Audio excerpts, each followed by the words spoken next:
خسوف قرحدا مذوباتي قرحدا هدي مذوباته ومصيب ودبوي وآيات إلهي وكعب سجلية الدومديس مركزو النبي صحابتي تشيي خطبه وآخرين خطبه النبي وحكيري يا أمة محمد أمة النبي محمد ما من أحد أغير من الله أن يزني عبده مجر إلهي أحد كم السير بدن أما كغير بدن وحون إلهي كغيرو دا إن أدون كيسو زنيستو أو أن تزني أمته أما أدون تيزو أي زنيستو وخطبة النبي وآخريي أيو نبي وحوليه إلهي وحو كغيرو دا وحالي إذا وصفاء سقعوا عنتنت إلهي إنه أدون كزنيست أما أي قبضوا زنيستو بل وحاسوغا النبي صلى الله عليه وسلم حديث إمام البخاري يا مسلم يا غير كل أي وريين نبيجو دمرك وحوك قاد جري بيعه مرك أي سودك آيدي أهيد يا أيها النبي إذا جاءك المؤمنات يبايعنك على ألا يشركن بالله شيئا دمرك النبي بيعه وحوك قاد وابلن دين أوي إنين الزنا سنن مركاسو النبي رجينا كقاد حديث البخاري أو حويري بايعوني وحد بايعه يقول قشان على ألا تشركوا بالله شيئا إن إذا إله الشرك أصمين ولا تسرقوا إن إذا وحد ولا تزنوا إن إذا زني سنن وحلا يا بيسان إخواني قف مسلم أو صاء إسلامي والنبي بايع لك قليه والنبي بايعك قاضي هزني سنن وقف هذا صاء إسلامي هزني سنن والنبي كله صلى الله عليه وسلم وحاضر كيسان إخواني حمانة الزنا وحكمت حتى حيوانات كإلهي أبوري قار بدن أو كمد زنا وين عبيهن وكسهر جدا قار بدن حيوانات ككمد حيوانات كاس وحكمت إمام البخاري حديث أوريي بالحديث كان لجيسته أيا وحو شيء حيوانات كقار كود حتى حيوان كمد هدوز زنا يستوي دلان حيوانات كإلهي أبوري إمام البخاري وحوريي صحيح عيسى يمالك لبا عن عمر بن ميمون إنه يري كنت في الجاهلية أرعى الغنم في أهل اليمن وقت الجاهلية أنت إسلامك إيمان أيان خير يمن أري راعي جري أريان راعي جري يمن مال ما كمدوا حلي أنا أري لجوجا أيان وحان أركيبو يري دانيير ميل جوجا جروب دانيير أو ميل جوجا markaasaan waxaan arkay buu yiri daanyeer daa oo weyn oo daanyeer kale ay la joogto waxaaskiisi طبعا oo way isla hurdaan wuxuu yiri gacanteeda intay fidisay buu barkaday jeenigeeda lugta hore ayay u barkisay markuu seexday bay tartiib intay ka hoos baxday isagoo hurda ayay mid dhalinyaro ah oo daanyeer kale ay raacday وأن خيانة أن دمرك حتى هذه حيوانات هين مال بيتجن وحوي وحانك يجوا مركا إنك حسنية زيني سمايا ويصار نقطي مركا يصار لما يستي أضيق يهرد أنت أتمد بيترتيب قعنت هوست وجلس أبركسه سيدا ظهرك وصار نقطي وحبوب فهمي sida uu fahmay isaga og xaaskiisa wuxuu ka fahmay isaga og wuu booday wuu urursaday wuu booday wuu qayliyay daanyeeradii kala dhan baa qayliyay buu yiri anu waan fiirsanayaa buu ninkan daanyeeradii baa isu yimid meel bay istaageen way wada qayliyeen way qayliyeen si iyagoo bahal soo weeraray wuxuu yiri waxay soo qabteen ninkii iyo naagtii zinaystay daanyeertii zinaystay god bay u qodeen إلا الدماء أردن لغها أردن بيودوجين سيد نجح أقوى بين لبدي بدلهم بيه نفتك قادم فيري وحي عضينا يسا زند حمان تأيلاده حيوانات كي إلهي أيام متك زين يستسكر يا بي ومعسيولا يوصل راعنا نجر يا با بل لو حال وريا بهل كان لي هذا حمامك حمام هذا والشمبرتا وحال لي هذا ولي جد مزنيست fiiri hadday nin leedahay ninkeeday ku eg tahay hadduu naag leeyahay naagtiisuu ku eg yahay weligood faaxisho ma sameeyaan shimbirahaas waa wax yaab leh waxaan rabnaa marka zinada saas u xun oo ilaa xaddaas joogta maantana waaqica aad aragteen inay aad u badan tahay aad ay u badan tahay waxaan la yaabay ilaa heerka zinadu ay marayso markaad aragtaan waxaad arkaysaan xataa zinadii inta la casriyeeyey oo filimaan laga duubay baa dadkii xataa aan zinaysanaynin waxaa dhici karta inay daawadaan waxaad artay jidadka hayweeyada markaad maraysay haddaad baabuur ku aad ku safartid xoogaa markaad socotid waxaad arkaysaa adult store baa arkaysaa waxa meesha adult store waa maxay zina lagu iibiyaa wax kale ma ah bal fiirsada waxaa hadda arkayseen ood maqlayseen mujtamacan aan ka dhalanay inagu dad ka mid ah rag iyo dumar ah oo gabdho yaryar iibiya oo hadda ku xirxiran ood maqlayseen maalin dhaweyd oo iibinaya zinadii heerka ay marayso oo dhici karto qofka dhalinyarada ah inuusan waxba u arag zinada waxaan marka rabaa wax yar inaan ka hadlo ciqaabta zinadu ay leedahay adduunka iyo aakhiraba hadduu qofku zinaysto waxa lagu ciqaabo adduunka iyo aakhira waxa lagu ciqaabo ciqaabta ugu horeysa oo qofka zinaysta ilaahay uu ku ciqaabo waxa weeyaan markuu qofku zinaysanayo iimaanka laga siibaa fiiriye islaamnimada dhan waa laga qaadaya haddaad marka xaaladaas ku dhimato ilaahay baa og waxaad ku dhimatay haddaad ka soo baxdo oo dhammaysatana in lagu soo celin iyo in kale ilaahay baa og walidaalika waxaad arkaysaan xadiidka imaamu albukhaari uu wariyey iyo muslim nebigu sal alla alay slam uu leeyay laa yazni zaani xiina yazni wahuwa mu'min qofku markuu zinaysanaya asagoo mu'min ama zinaysto waxaa la yidhaahdaa dadka inta badan diin la'aanta ku dhacdo ama aad maqlaysaan oo suuqa ku jira oo dhibaataysan oo aadka u dullaysan waxay inta badan ka bilaabataa zina uu bilaabay maalin uu zinaystay bay ka bilaabataa qofkaas waxaa ciqaabtaas ka mid a ikhwaani aad la yaabi doontaan zinadu waa dayn waxaa laga wadaa haddaad nin tahay ood zinaysato waxay ka go'an tahay gabadhaada iyo xaaskaaga iyo reerkaaga waa dayn marka inta deymood ood qabtid nin walowba u fiirso way kaa go'an tahay walidaalika waxaa sugan nin waxaa jiray baa la yidhi dadkii hore ka mid ah oo saalixoo aad u wanaagsan waa qiso kitaabada ay culimmadu ku qoraan marka nin baa biyo u keena nin saaqi ah oo nimankan shaqeeyo biyaha dhura baa biyo u keena cidduu biyo u soo arooraa ninkan culimada ah saalixa ah waa nin wanaagsan culimo yaan dhihin albaabku ka furaa markuu ninka biyaha keeno biyuhu ka soo qaadaa gurigu geeyaa weelashu uu ka shubtaa weelashu u celiyaa maalintii dambe ninkii wuu baxay suuquu aaday ninkii baa biyihii keenay xaaskii baa marka intay u baxday bay biyihii ka soo qaaday marka wuu fahmay inuu ninkii joogin intuu xaaskii ka soo daba orday oo uu xoog ku qabtay buu dhunkaday xaaskii markaasay waxay tiri subxaana allah maxaad samaysay innaa lilaahi wa innaa ilayhi raajicuun bay tiri ninkii wuu cararay marka wuu cararay markuu cararay ninkii gabadhi way wareertay waxay weligeed ku fakerin weligeed ay samaynin weligeed aan ka dhicin oo weliba xoog ah laakiin waxay ahayd qof caqli badan ninkeedii baa hadhow yimid ninkii markuu soo galay kuleetay ku dhigtay waxay tiri yaa zawji maadaa facalta markaad iga maqleen maxaad samaysay waxaa ma samayn xaggaan tegey suuqaan tegey odayaal baan shaah la soo cabay xaggaan ka baxay waxay tiri bilaahi calayka waxaad samaysay ii sheeg ma waxaa ma samayn war runta ma ii sheegaysaa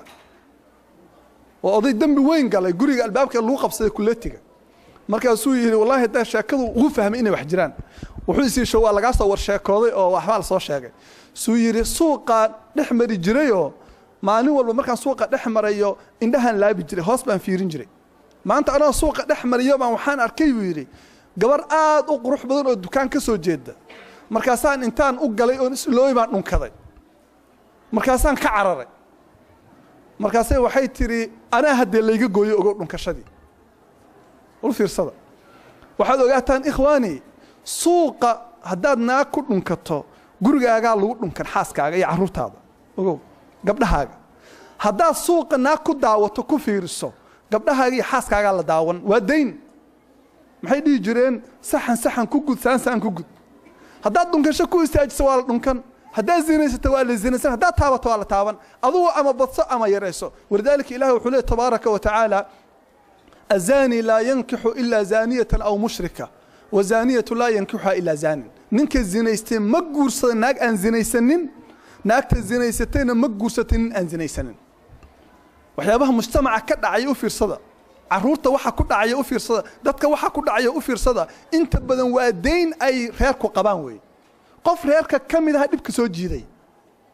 وسو جيدي مرك الله إلهي وقعب عرورته هذا haddaad xifdidid dumarka iyo gabdhaha raggu dhaleen raggu way xifdin gabdhahaaga iyo xaaskaaga ilaahay baa kuu ilaalin zinadu marka waa dayn waxaa intaas ka daran waxaa dhici karta dadka badankoodu inay dhahaan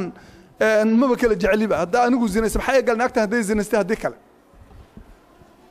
maxaa iga galay waxaa dhici karta inayna wax weyn ba la ahayn dadka qaarkood ama gabadhiisa inay wax weyn ba la ahayn isaga macsiyadaa uu fiirsanayaa u daran waxaad marka dadkaasoo ogaataan zinadu waxay sababtaa jirooyin xunxun oo ilaahay ciqaab u kaaga dhigay meel ka yimaadaan lama yaqaano walidaalika nabigu wuxuu sallallahu alayhi wasallam xadiidkii abu daawud ay wariyay oo xasanka ahaa lam tadhar alfaaxishatu fi qawmin qat hatta yu'linu biha illa fasha fihim alawjaa' wa ta'un wal awjaa' haday dadka ku dhex faafta zinadu waxa ilaahay ku salladaa cudurro weligood aan la arag weligood aan la arag waxaad maqlaysaan aidis waxaad maqlaysaan jirooyin xunxun waxaad maqlaysaan kansar waxaad maqlaysaan cudurro aan weligood la maqli jirin zinadaa keenta haddaad markay zinaysatid waxaad ogaataa horta reerkaagana waa laga gudi adigana way kaa go'an tahay waxaa intaa ka sii daran qofka zinaysta maalinta uu dhimanayo oo naftu ka baxayso haddii zinadaa uu ku dhinto waxaa dhici karta ilaahay inuu tawxiidka garab mariyo sababtoo waa dembi aad weyn waa faaxisho waxyaabaha sugan waxaa ka mid ah nin ka mid ah muslimiinta ayuu dadka hore ka mid ahaa isagoo ku dawaafaya kacbada baa layidhi iyo wuxuu arkay nin kacbada derbigeeda ku dhegan dadku kacbada derbigeeda waxay ku dhagaan markay aad u baqayaan inta badan dadka caamada ah ama uu dembi weyn sameeyo markaasuu wuxuu leeyahay allaahuma akhrijnii min addunya saaliman ilaahow anoo adduunka nabad qaba oo muslima iga bixi allaahuma akhrijnii min addunya musliman ilaahow anoo muslima adduunka iga saar maantana intaasuu ku celcelinayaa ilaahayow anoo muslima adduunka iga saar markaasuu waniyo maxaa kugu dhacay duco kale ma akhrisatid markaasuu waxa igu dhacay haddaad ogaan lahayd duco kale ma aada ku fakartana waxaad dhihi lahayd ilaahow islaamnimo igu dil oo maxaa kugu dhacay wuxuu yidhi waxaan lahaa laba walaalo ah oo labaduba masaajid ka aadaamaan midkood baa wuxuu aadaamayay intaas oo sano mu'adin la yaqaano masaajidka ka aadaama waxaa dhacday bii markuu dhimanayay ayuu wuxuu yidhi kitaab quraan ii keena dadku way farxeen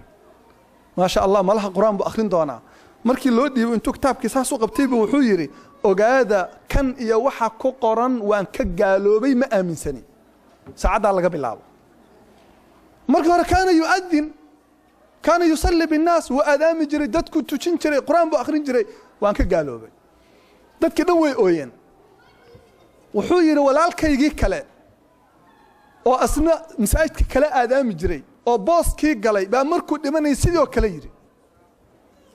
arrintii aan baaray buu yidhi waxaan ogaa nebi labadaas walaalood waxay ku imtixaanaayeen buu yidhi dumarka iyo cawradooda baa lagu imtixaamay ma joojin karaan waa ragga hadda dhalinyarada ah oo maanta oo dhan naaqaawan inuu fiirsanayo ma ahna aan joojin karin internetka markuu galo naaqaawan fiirsanaya telefoonkiisa markuu galo naaqaawan fiirsanaya sawirro naaga qaaqaawan meesha uga buuxaan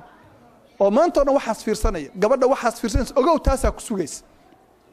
walidaalika waxaa kale oo sugan oo taas ka sii daran nin waxaa la yidhi nin ka mid dadkii horaa wuxuu arkay qisadan dhageysta isagoo socda waa gurigiisa agtiisa isagoo maraya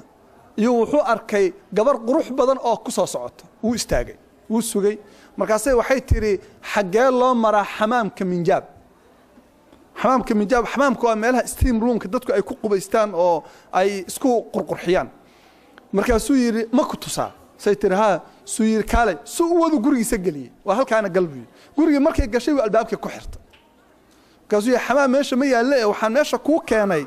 inaan zina kugu sameeyo markaasay gabar aqli badan bay ahayd markaasay tiri ma intaas ba waxaan raadinayayba chance baa siisayba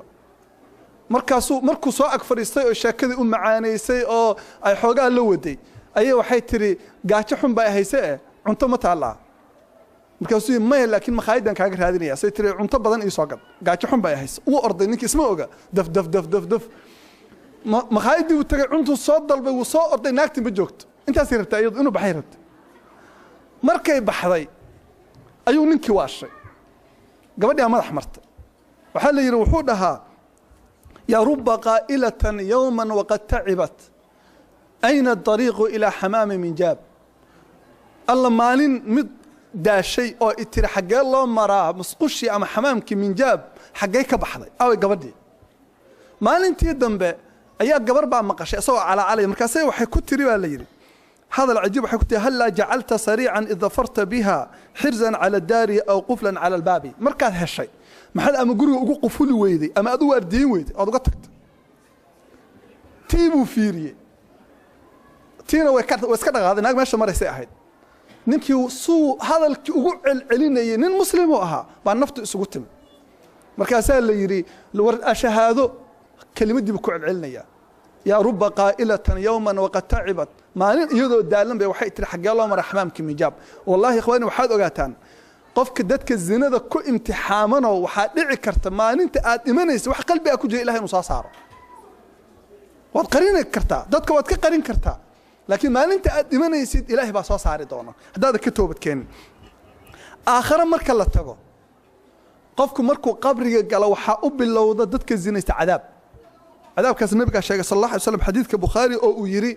habeenkii la dheelmiyay riyaan arkay dad badan buu arkay waxyaabo mucjiso leh waxa kamid ahaa dad god ku jira oo gubanaya oo qaylinaya oo inta dab hoosta ka lagaga huriyo lagu shido markay soo gubtaan oo dabka xoogaa ka damaya hoos u noqonaya maanta way qaylinayaan markaasuu yiri ma haula warwaa maxay dadka loo ciqaabayo markaasaa la nimanka inaagaha qaaqaawan oo meesha ku jira oo gubanaya waa naagihii iyo nimankii zinaysan jiray cadaaladda Ilaahay fiiri waxa dhici karta daqiiqado inuu qofku raaxaysto oo isla wada raaxaysanaysa daqiiqado awradii daqiiqado macsiyada Ilaahay ku raaxaysatay waxa u dambeeyay cadaab joogto ah ilaa maalinta qiyaamada marka ma ku gadan kartaa qofku ma ku gadan karaa daqiiqado yar kaliya ma aha awrada gacantii raaxaysatay afkii raaxaystay lugihii raaxaystay qalbigii raaxaystay dhagihii raaxaystay indhihii raaxaystay farjigii raaxaystay saasa u dambaysa wana xadiidka nabiga sallallahu alayhi wasallam hadaad marka iska ilaalin kartay intaas iska ilaali qabriga noocaas ah oo ciqaabta qofka lagu marinayo wallahi markaad ahdi kelimada qabriga kaliya qabri markaad maqashid qofka muuminka ayaa jirkiisu jiriiryoonaya waxa qabriga ka jira marka qofka lagu ciqaabo ka waran asagoo caadi ah ka baqaysa inaad qabri gasho qofka ciqaab ku sugaysa ka waran walidaalika waxa sugan waxa la yiri Abu al-Ayyash al-Qattan baa wuxuu sheegay Basra waxa joogi jirtay buu yiri naag aad u cibaado badan oo muniiba la dhihi jiray gabar yar oo aad u cibaado badan bay dhashay dadka dhan ku sheekaystaan Xasan al-Basri baa gabadha markuu arkay la yaabi jiray maalintii dama Xasan al-Basri loo yimid waxa la gabadh yar way dhimanaysaa ee kaalay gabadhii oo waa gabar yar oo qurux badan oo dhalinyaro oo cibaado badan ayada dhimanayso u yimid markuu kor istaagay bay oyday aad bay u oyday markaasuu yiri maxaa ka oohinaya markaasay waxay tiri Abu Saciidow macaradii baa laygu shubi doona anoo saas u eg ma anoo saas u eg ba inta qabri lay galiyo ba carra layga buuxin doona markaasay waxay tiri Abu Saciidow waxaan u jeedaa markaan maanta dhinto hooyaday oo aabahay la dardaarmaysa maxay dhihi doontaa waxay ku dhihi doontaa gabadhayda maryo fiican kafanta uga dhig gabadhayda qabriga u weyneeya markaad qodaysaan ayay tiri markaasay tiri Abu Saciid oo meesha la ii wadana ma taqaanaan waa guri aniga iyo waxa wada degan bay tiri aboor waa guri mugdi ah oo keligay aan ku jiro oo asaga dhanba la eg leenkaas la eg keliga aad ku jirto oo ciid laga buuxiyay waxay tii wallahi maanta hadii la ilaa reerkaaga hal laga wado makaa lagu geynaya waan ooyi lahaa maxaad u malaysaa anoo godkii la ii wado haddii godkaas lagugu ciqaabo haddaad ka sinaysatay 100 gabdhood oo qurqurux badan adduunka maxay ku tari waxba kuma tarayso wadaalika zinada faaxishada waa wax aad u qaabdaran oo qofka la rabo inuu iska ilaaliyo waxa kamid ah waxyaabaha qofka ikhwaani zaaniga ama zinaysanaya ama macsiyada sameynaya waxaan la yaabay qiso waxa jirta aimada muslimiinta ninka Mansuur ibn Ammar lijra wuxuu yiri bari baan xajiyay waqsadan dhageysta markaas waxaan magaalada Kuufa aan xajka u socdaa xaafad kamida xaafadaha Kuufa baan dhex degay wuxuu habeenkii markuu mugdi noqday oo u madoobaaday ayaan waxaan maqlay buu yiri cod qof ooyaya oo guri ka soo baxaya markaasuu wuxuu leeyahay wuxuu codka meesha ka imaanaya waa wiil dhalinyaro ah codkii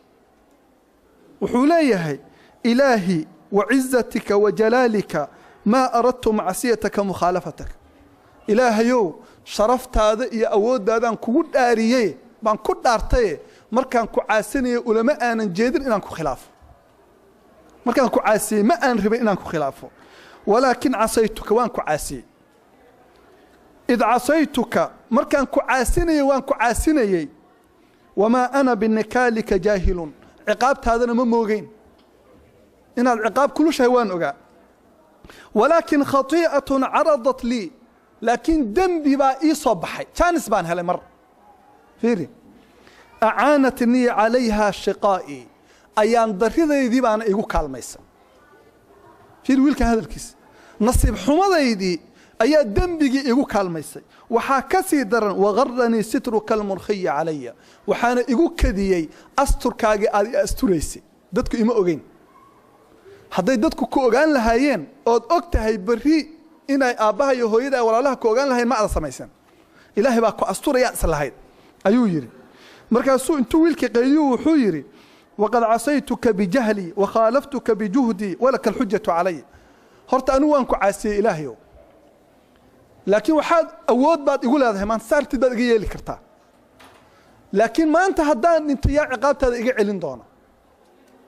ويلكي وأوي وعلى علي وكل علنا يا إلهي وعزتك وجلالك ما أردت معصيتك مخالفتك مركاسا وحي مركان مقلي يا وحان إربو يري يا أيها الذين آمنوا قوا أنفسكم وأهليكم نارا وقودها الناس والحجارة عليها ملائكة غلاظ شداد مركان أيضا سنكو أخريبي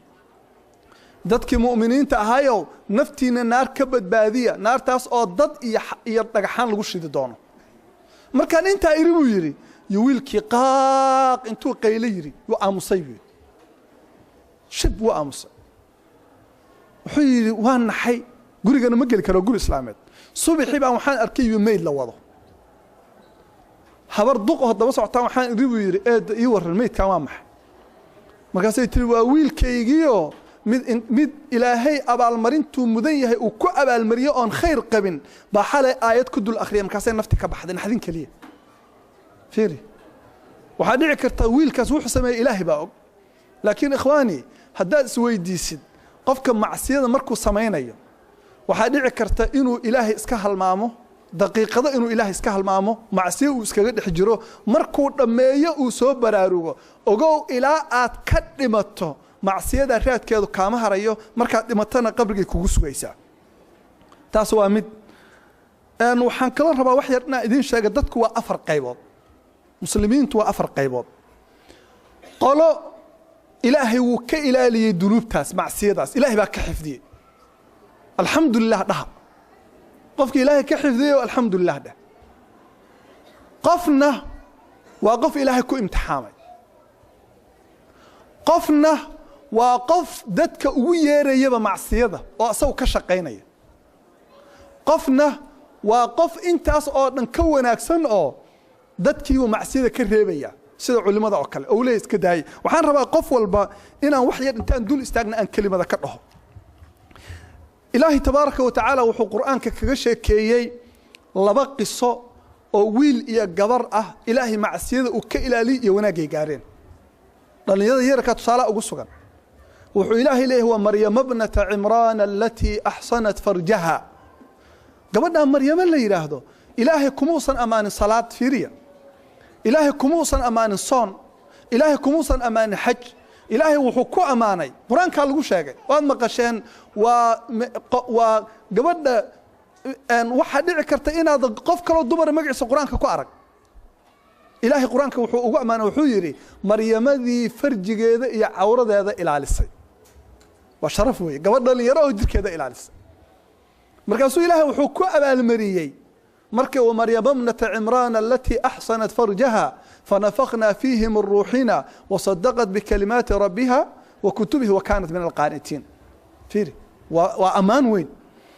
ويلش إلهي وحوش يجي النبي الله النبي يوسف وعجيب له ياب له وحد النبي قال الله يا بيسان ويل أن يرى سقاء أو دوري التمس نجرة أو الضون أو الله هيستو أو أن حرية لهين يعني ناقب قرضة أو الله عقله أو قروح بدن أو نين مضح وقبه يا وحيت وحوان كجعله الزنا إلى السماء مركزو حيري معاذ الله إلهي من كمان قال وأباهنا فيري قبلنا أيضا مسؤول كأهيد قعنت هذا أباهنا فيري وقف مسؤول كأ وقعنت سأد كجرته أو أجيه أما ولا حري أما ولا دلي أما مصيبة نباتها الله كان صنيا وحوجد جوابي قال معاذ الله أيوجد جوابي إلهنا وحدتك مؤمنين تأكس فيي والذين هم لفروجهم حافظون مرك القرآن كشكي سورة حلقة قد أفلح المؤمنون هي سورة المعارج مؤمنين تواكوا فرج جوذا العالية النبي صلى الله عليه وسلم وحو صحابة كيري بلن إيقاظة ما المصحابة كيري نينك لبا أرمود العالية أنا بلن بان جنة وقاضي نينك العالية أفكيسة يفرجيسة جنة بلن وقاضي هذا العرب كاجا العاليسو ومسلمين كان بدقلان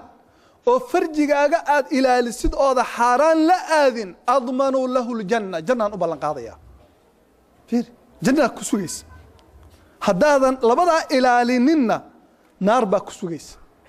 النبي قال له صلى الله عليه وسلم عن أكثر ما يدخل النار نار توحى أقبضا وددك قلان وحي الفم والفرج لبدا سالو قلا عربك يا عورده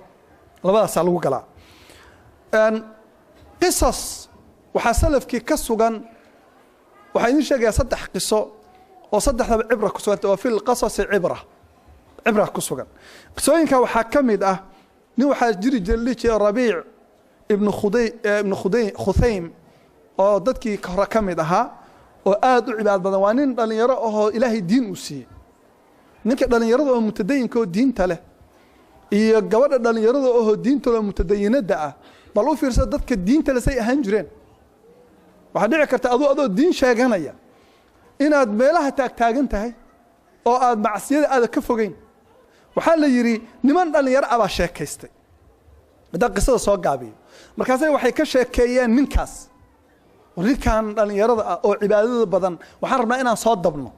xagaan ku soo dabaynaa waxaan rabnaa inaan macsiyo galo groupkeena u soo galo markaas waxay u direen naag aad u qurux badan oo jirkeeda gadata oo naag dadka dhan ay ku findaysan yihiin oo uusan xataa aqoonin asagu bayntay lacag u ballan qaadin bay waxay hadaad ninka shabaqa macsiyada ku soo ridid waxaan ku siireynaa 1,000 dirham oo lacag ballan weey cash باكسينينا waxaan la yaabaysaan hadda ogaada macsiyada markay dhalinyarada ku dhacayaan wiilal iyo gabdhaba waxa dhici karta adiga inaadan ogeyn laakiin inay shayaatiin sharad ku soo galeen qofkii gabadha macsiyada soo galiya lacag baa la siinaya qofkii gabadha cadaabka u soo jiida wiilka cadaabka u soo jiida lacag baa la siinaya gabadha way soo qurxisay make upkeeda bay soo marsatay dhar qurqurxoon bay soo qaadatay indhihii bay soo qorqoratay say gabdhuhu sameeyaan waxyaabaheedii bay soo qaadatay ay contact blue bay soo xiratay ilaahi baa og waxay soo xiratay ninkii oo masaajidka ka soo baxay bay jidka u istaagtay markaasay tiri way salaantay markay salaantay buu arkay naagtan oo isqaaqaawinayso oo rabtay inuu arko waa artay nin miskiin oo iska socda dhalinyaro ah naag shaydaan jidka hay saatahay muxuu leeyahay ninkii iska socdo xaarta dhahay ha bay maxaafadaad joogtay adiga waligaaba laguma araga waaba ka tagtay ninkii ma isooga xusnay chance baad heshay ama waxa dhici karta hadda muxaadarada iska fariisanaya taxi message inuu ku soo dhaco gabar meesha fadhida nin khatar ah waa ka helay muxuu dhahayaa ninka dhalinyarada parking isugu keenkeen wasaas can we go out maamooyinka odayaasha muxaadarada dhageysanay inagana bixi wasaa ma dhahan ilaahi baa og baarkinada waxa ka socda baa leeyahay ilaahi baa og habeenkii baawur dhalinyaro gabdho iskula jiraan wiilal ah baa isku shaqaansanay muxuu sameeyay marka Rabiica markuu arkay gabadhii ayuu fiiriyay markaasuu wuxuu yiri baa la yiri waxaad moodaa inaan u jeedo adoo ilaahay intuu ciqaab kugu soo dejiyay oo uu jirkaaga qandho ku riday xubnahaaga saan u qurxoon oo dhan ay doorsameen oo asariir saaran tahay taas ay sawiran ayuu yiri naagtu way naxday markuu intaas ku yiri oo ay naxday oo dib u istaagtay ayuu wuxuu yiri waxaad moodaa inaan hadda u jeedo adoo qabri inta lagu dhigay kaliga ah labadii malgeesaha ka taageen ay ku su'aalayaan maxaa ku dhihi doontaa Rabiic baan jidka u istaaga waxaan ilaahay Rabiic saatahay miyaad dhihi doontaa markay inta uu yiri gabadhii naxdinta ay naxday way suuxday way dhacday hada qalbiga ka soo baxay way oo daacada markay muddo suuxsanayd bay soo kacday gurigeedii bay tagtay say u cibaadeysaneysay iyadoo xijaaban oo cibaadeysanaysa bay dhimatay baa leeyahay kelmadaas ilaahay ku nafir haduu maalintaas uu la qasan lahaa asaga iyo meeqa muslim oo kale fasaadin lahayd waa qiso waaqici ah oo ka hadlaysa qofkii dhowrsaday iyo tusaale noogu sugan waxa ka sii ajiib barnaamijdaas waxa jiri jirtay waa qiso labaad gabar reer Makka magaalada Makka deganta Makka waa balad ilaahay abuur meesha ugu fadliga badan ugu qiimaha badan iyadoo Makka joogta baa la yiri oo aad u qurxoon habeen bay labisatay markaasay isu bogtay markaasay ninkeeda waxay ku tiri ma u malaynaysaa caawa nin ee arkay oo hunguriyeyn lahayn inuu jiro markaasuu ha saytriwaake suu yiri waxaan aqaanaa nin la yiraahdo Ubayd ibn Umayr oo aniga waa macalinkiisa waa in dhalinyaro oo masaajidka duruuska akhriya wiil yar kuma hunguriyeyn doona ninkaas markaasay tiri ma ii ogashaa inaan u tago on soo test gareeyo markaasuu ha u tag waa dayuus ninka fiiri hadda gabadha dhahdo orod ninka u tag waliga naagtaada iyo gabadha nin ha u dirin ilaah baa waxa ka imaanaya soo fiiri hadhiin markii u tagtay masaajidka tagtay way niqaabatay dhar bay xirtay qurxoon way niqaabatay masaajidka ugu tagtay masaajidka markay ugu tagtay waxay ku tiri inaan waxaan rabaa aan su'aal weydiiyo igu yeera waa loo yeeray wiil dhalinyaro ah markuu yimid waxay ku tiri dhinacaasna istaaji xogaa dhinac bay la istaagtay niqaabkii bay iska fayday waxa meesha ka soo baxay ba waji aad moodi dayax qurux badan ninkii marka shib buu yiri wuxuu yaa amata Allah adoonta ilaahay wuu ku nicmeeyay quruxdan ha ku caasinina ilaahay ishaan buu ku sameeyay astur markaasay tiri adaan kugu fidnaysnahay macnaheedu waxa weeye adaan ku jecelahay ishaan ii samee wax uun ila qabo say dhalinyaradu dhahaan adaan ku jecelahay waan ku dhimanayaa saan baan ahay wax uun ila qabo markaasuu wuxuu ku yiri su'aalaan ku weydiinayaaye daacad u jawaab haddii aad su'aalaha ka jawaabtid oo run ka sheegtid hadhow waxaan isku dayayaa wax aad rabtid inaan ku sameeyo laakiin su'aalaha si daacad uga jawaab waxay tiballan way i weydii markaasuu wuxuu weydiiyay 5 su'aalood wuxuu ku yiri gabaray haddii maanta adoo halkaan taagan malakumoodku kugu soo dego oo naftu ka baxayso ma jeclaan lahayd inaan ku sameeyo waxa aad rabto runta ii sheeg kaasay tilmaaya ma jeclaadeen wallahi qofku markuu dhimanaya ma jeclaan lahayn maalmaha kamid in noloshiisa ilaahay caasin lahaa ma jeclaan lahayn markaasuu wuxuu yiri haddii qabri lagu geliyo oo labadii malag ku su'aalayaan ma jeclaan lahayd inaan waxa aad rabtid aan ku sameeyo markaasay tilmaaya ma jeclaadeen markaasuu yiri haddii kitaabada la qaybinayo maalinta qiyaamada ah oo aadan ogeyn kitaabkaaga ma midigta laga sin masabixda ma jeclaan lahayd inaan ku sameeyo waxa aad rabto markaasay tiri maya haddii jidka siraad la dul marayo oo aadan ogeyn inaad gudbaysid iyo in kale mugdigaas ma jeclaan lahayd inaan kuu sameeyo waxa aad rabto maya haddii aad ilaahay hor istaagto oo su'aasha kugu soo socota aad garanaynin ma jeclaan lahayd waxa rabto inaan kuu sameeyo maya wuxuu yiri adoonta ilaahay baa isxaan kuu sameeyay is astur haddana wixii kula quman samee way dhaqaaqday maxaa u haray way dhaqaaqday gurigii bay tagtay ninkeedii wuu sugayaa wuxuu soo naagta tool wadaadka ma ku tagay ma soo fakan doontaa ilaahay baa tabatalu wa nahnu batalun aniga iyo adigaba shaqo la'aan baa naga badatay way weysaysatay salaaday bilowday hameen kasta way tukanaysaa maanta dhan way soo martay maxaa u muuqda qabrigii waxa u muuqda miisaankii waxa u muuqda labadii malag waxa u muuqda ilaahay iyadoo hortaagan qof inta u muuqata ilaahay ma caasinayo markaasuu wuxuu dhihi jiray baa leeyahay markuu arko naagtoo tukanaysa maali wali Ubayd ibn Umayr war Ubayd ibn Umayr maxaa afaarihiisa i galiyay naagtaydii hameen walba arooska ii ahayd suufiyad buu ka dhigay bal maxaa afaarihiisa i galiyay buu dhihi jiray ikhwaani waxaan rabaa qisadaas wax taagno wiilka dhalinyarada iyo gabadha dhalinyarada haddaad maalin macsiyo chance u hesho ma dhici kartaa inaad booskaasoo kale istaagto ilaahay dartii inaad qofka ku dhahdid ilaahay ka cabso oo ilaahay saxanku kuu sameeyay ha ku dayicin waxa dhici karta isma oga waxa dhici dadka qaarkood macsiyo uma haystaan gabdhaha waxa dhici karta wiil inay la hadasho habeenkii oo wax xun kala sheekaysato hadda waxa badan oo aad u badan gabdhaha iyo wiilasha dhexdooda wax la yiraahdo phone sex waa maxay telefoon caawa dhan inaag ay xumaan ku sameynayaan bal waxa jira ikhwaani waxyaabaha yaab kale waxa la baaltoogyada waxa jira layman u furan nin iyo naag xumaan sameynaya la dhageysanaya kun qof baa markay ugu yaraad ku jirtaa leey marka qaarkood fiiri subhanallah meelaha maxaadarooyinka waxa dhigta qof inay ku jirin waa nin iyo naag xumaan sameynaya baa la dhageysanaya dad waaweyn baa shaqo ka dhiganaya waxa dhici karta adigu inaadan ogeyn laakiin haddaad noqon lahayd dadkaas oo kale aad noqon lahayd maalinta ay gabar ku tiraahdo waan ku rabaa saana tahay waa qurxoon tahay waxa la yiraahdaa zinada ciqaabteeda waxa kamid ah saan hore u sheegnay haddaad horta zinaysata adag ku sugaysaa waxa la yiri ninkii ku zinaysta 2 milyan oo dollar haddaad naag ku bixisay inaad ka zinaysato gabdhahaaga iyo reerkaaga waxa lagaga zinaystaa lacag la'aan baa lagaga zinaystaa haddaad maal qabtid wuu baabi'i haddaad caruur qabtid way baabi'i mustaqbalkaagu waa baabi'i dhalinyaradaada nimadaada way baabi'i meeqee qof dhalinyaro alla ooyay maalin macsiyo u sameeyay way badan tahay waxaan la yaabay gabdhaha iyo wiilasha dhalinyarada ah ma hadda markay xataa guur bay ka sheekaysanayaan ka soo qaad waxa dhici karta wiilku waxa ugu horeeya gabadha uu weydiiyo wuxuu leeyahay can I see you ma ka arki karaa ha tasawir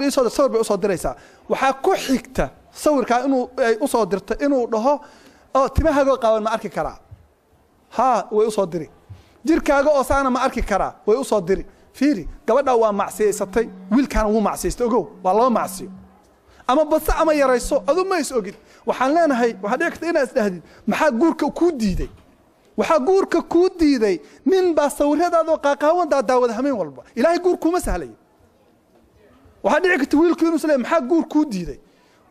gabar qaawan baa daawata ilaahay kuma sahlay guur fiican walaga ciqaabta sad ku jiraysa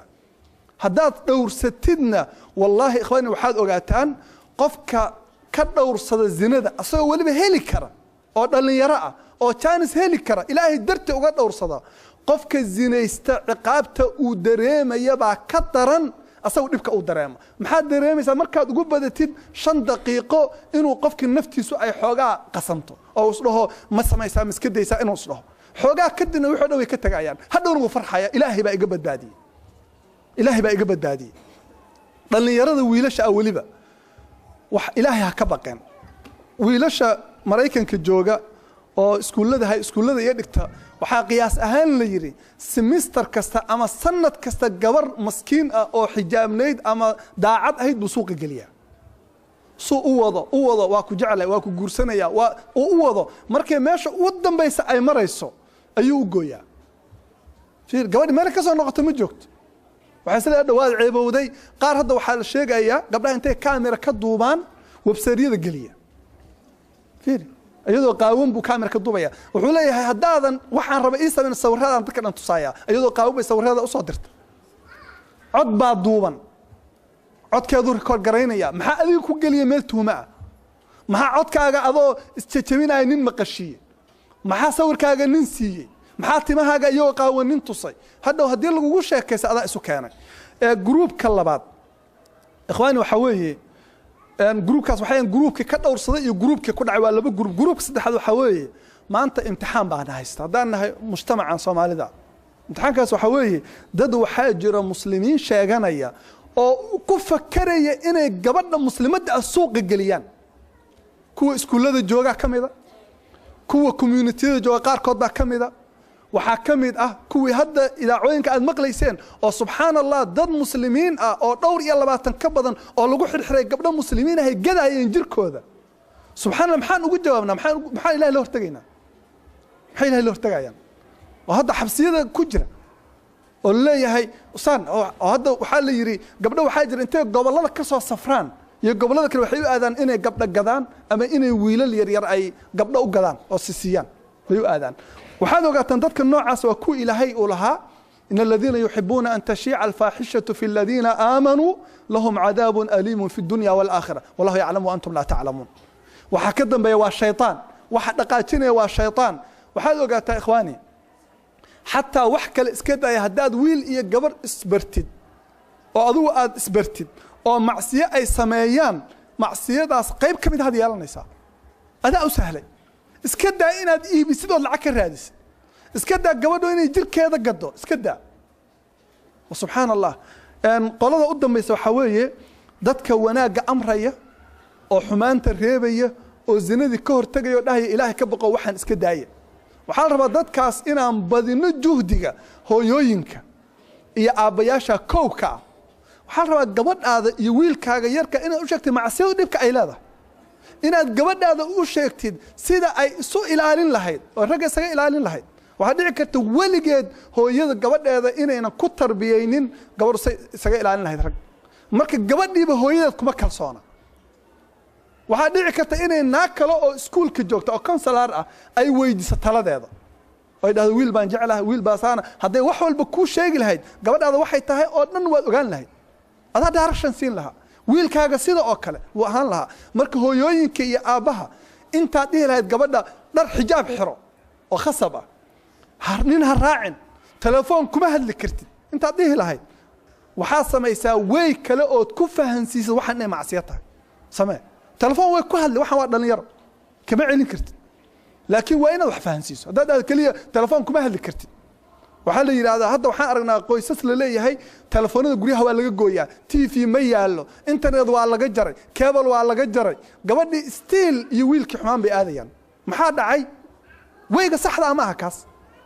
wayga saxda waxa weeye waalidku inuu ciyaalka fahansiiyo dhibaatada ay macsiyada leedahay inta ayna macsiyada ku dhicin marka waxaan kalimadan ku soo gabagabeynayaa ilaahay waxaan ka baryaa macsiyada inuu naga ilaaliyo midda muuqata iyo midda qarsoonba qofkii macsiyo galay oo dhalinyaro oo wiil iyo gabar ah waqtigaaga wali ma dhamaan wali chance baad haysataa haday macsiyo nooc kamida kugu jirto oo og tahay intaada dhiman maanta ka toobadkeen ilaahi wuxuu leeyahay tabaaraka wa tacaala qul ya ibadiy alladina asrafu ala anfusihim la taqnatu min rahmatillah naxariis ilaaha ka quusan hadaad boqol mar zinaysatay hadaad maanta go'aan ku gaarto waliga inaad sameeynin oo waliga inaad isqaawinin oo waliga inaad naag xumaan kala hadlin haddaan nin tahay ilaahu wuu ka toobad aqbalaya marka ilaahu waxaan ka baryaa inuu naga toobad aqbalo dhalinyaradeena dhan uu hagaajiyo ilaahina uu rasuulo wallahu yaqul xaqo sabil jazakumullahu khayran جزاه الله خيرا محاضرة قيمها بدن للشيخ عبد الرزاق إلهي سبحانه وتعالى